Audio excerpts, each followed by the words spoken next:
All right, so this is the details of the hay sled. This is a 31 horse, roughly 1994 Massey Ferguson with weighted tires, Woods front end loader, which is pretty heavy. So it's weighted down good.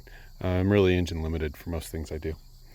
The way that hooks up, this front hitch does not drop to the ground. There's some bolts right here that keep it up in the air. That's pretty flimsy. If I drive over it, the bolts bend and break, so I do have to be careful. But that keeps it about 6-8 inches off the ground so I can get that ball hitch under there. So I don't have to get off the tractor to attach and detach from the sleds. The sleds are made out of 2x2 square tubing with a lot of welds. The kids who put it together, designed it and put it together, they needed welding practice apparently, so there's a ton of welds. Little gussets at every corner. You can see here these gussets at every corner. They are really, really solid. The other thing the kids did was they put a type of plastic on the runners as to make them slide well. It doesn't stay on very well, so we need to find a better way to keep it on. What they did was they put bolts about every 2 feet. If there's any lateral forces on the sled, that breaks mostly right here. It slips off. And then you're just wearing on the steel, and I'd rather not. So on the front and the back sleds, that's where I had that problem. In the front, I replaced it with some 2x4 pressure treated to see how that works. In the back, it was some 1x3 ash, some old hardwood that I had sitting around the barn. See how that works so I can compare the two. They use the same style hitches between the sleds.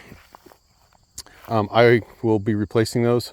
That's just bent tubing that did not work out very well. It has deformed on all 3 of them, you'll see. Instead, I'm going to go to a straight arm, similar to how this is attached here with 2 horizontal pieces and a pin. I'm going to do the same on the other end, so the sleds are just attached with a straight bar in between. That should keep this up off the ground better than what's happening. When they designed it, they designed 3 sleds for 3 1,000-pound bales.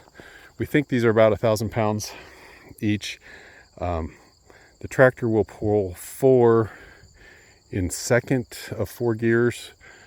Normally I drive around the field in 4th gear, so I do have to slow down a bit to get to pull 4.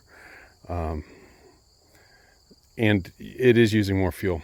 So my surprises with there were concerns about safety. This is rock solid. The sleds aren't going to break. The bales don't slide off.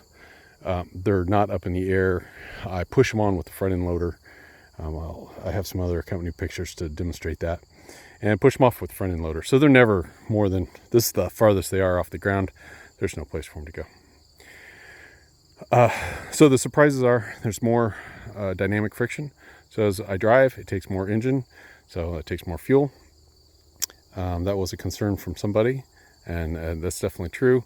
For me, it's a good trade-off right now because I have this tractor. I can't afford another tractor to lift the bales up, so bale spear is not going to work for me right now until I get a bigger tractor. It's real safe, and I'm a computer programmer, so I don't do this every day, so I need something that's real safe. There were concerns about static friction, so to get it from not moving to moving, that hasn't been a problem at all. There were concerns about how much it tears up the ground.